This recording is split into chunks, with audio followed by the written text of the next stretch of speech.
I'm Eric Bowling. Welcome to Cash In, our Cash In crew this week. Wayne Rogers, Jonathan Honig, Michelle Fields, and Juan Williams. Welcome, everybody. It was the Super Bowl airing before and after the Super Bowl. Bill O'Reilly putting President Obama in the hot seat over where his policies are taking the country. You might be scratching your head after this exchange. Take a look at the disability explosion. I mean, it's insane. The workplace isn't any more dangerous now than it was 20 years ago. It's through the roof. You know people are conning you. Bill, the point is we have not massively expanded the welfare state. That's just not true.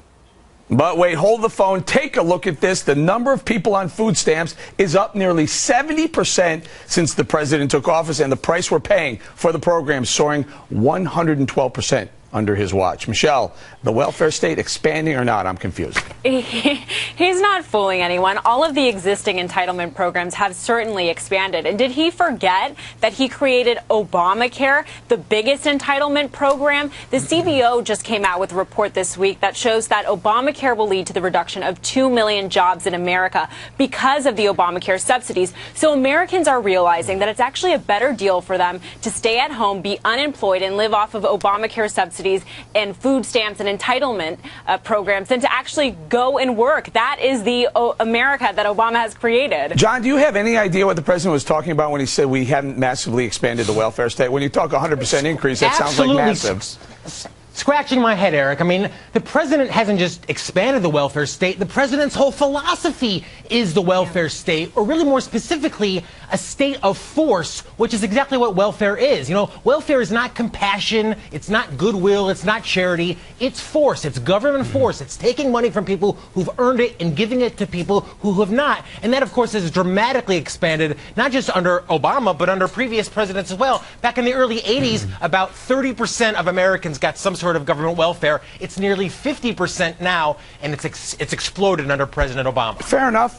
Yes, so it has exploded under other presidents. But Juan, under President Obama, that line, if you look at a line, it goes off the chart. It increases, accelerates quite a bit in his term. This is so bizarre. This is like me being in the midst of Ebenezer Scrooge on the left, on the right, all around me, you guys. This is unbelievable. You guys have missed the idea that we had a tremendous recession in 2008, an economic disaster, and it put a lot of people in economic jeopardy. And you just want to ignore it, and you're going to talk about an entitlement president, a food stamp president. Let me tell you something. Hey, Juan, hold on. No, let me finish. Go ahead, finish. The people who get, no, hold on. The people who get food stamps in this country, 72%, I'm sorry, 90% are under poverty rate. 72% of them are in families with children. So why doesn't Obamacare fix the economy? Seniors with disabilities. Juan, we just got an unemployment rate that ticked down to 6.6%. The president is out there touting his economic policies that are helping create jobs, yet that curve hasn't curved down. Fewer people aren't on food stamps. Poverty levels aren't going down. We're not spending less on poverty programs. In fact, we're spending more and more. So how do you square that circle? If we're spending more and more people need help, how is it better?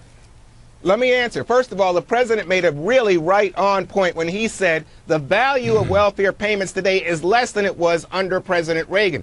So if you chart the increase in the rate of growth, yes, there are more people, but the value is less. And then the second thing to say is, what we've seen is that the rich are getting richer in this country. That's why everyone's talking about income inequality. Right. We have more people who are in poverty and in need. This is a discussion on the welfare state, whether it's expanding or not. President Obama says, nope, not under me, not really expanding.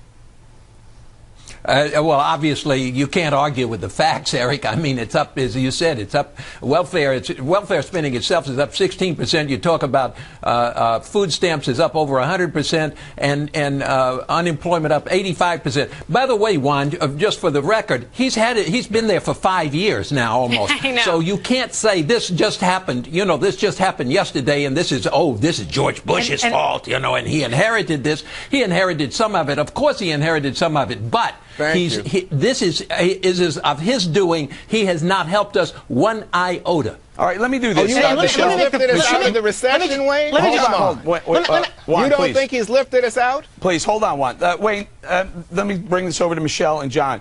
Okay, Cato did a study about a year ago, and they found that of families of three, poor families of three, they receive about $60,000 in benefits from the government. Meanwhile, that same year, the average household income, median household income for people who are working is $57,000 a year. So under the Cato's theory, if you're on welfare, you're actually bringing home more money. Let me start with Michelle and go to John.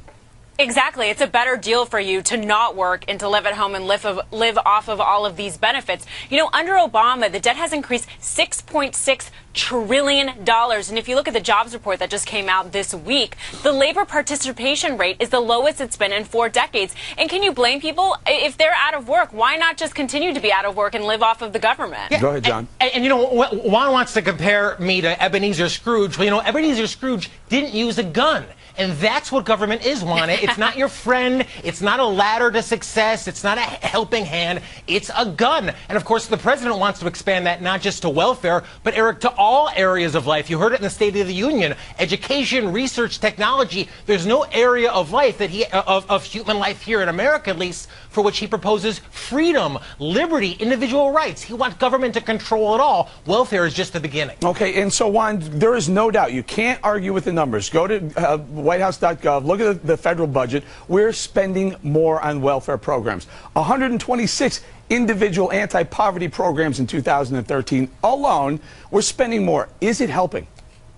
Of course it's helping, unless you want to live in a castle on top of a hill like Brazil and you want to hit the lock on your door at every intersection because the poor people are laying in the street. That's not America. Let me just say, let me finish my point. Hey, gentlemen, ladies, let me finish my point for once. You know, this is so ridiculous. You talk about, oh, this is a disincentive to work. Oh, do you want to put children to work? You want children working in the mines? Because that's what we're talking about. That's the big increase in poverty. Let me bring this to Wayne. Juan is the king of the straw man. Juan, you are the king of the straw man. Wayne, here's a stat no one can argue with either.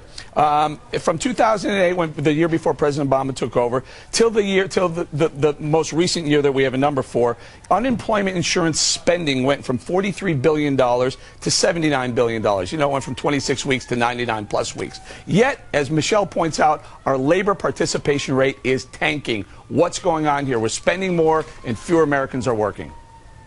Eric, part of this is the theory of Keynesian economics. You got you guys like Paul Krugman writing in the New York Times about how we have to continue to spend in order to spike the economy. These are guys who haven't read Schumpeter. These are guys who have not read Milton Friedman. These are guys who are buried in a theory of Keynesian economics that says if you spend more, that's going to stimulate the economy, and as a consequence, we put money in the hands of people who don't have it. That will stimulate the economy. Not true. What stimulates the economy is private spending, private investment, and people who are creating jobs, not people who are making up jobs just to satisfy the government. Quick thought. Can I just respond to that, Eric, really quickly? Very quick, Eric, Juan, I'd like to just respond quickly and say that Wayne, there's another theory, which is we have more seniors in the country who are choosing to retire, and that's why you see the workforce being cut in this way. It has nothing to do with the economics. All right, we're going to have to leave it right there.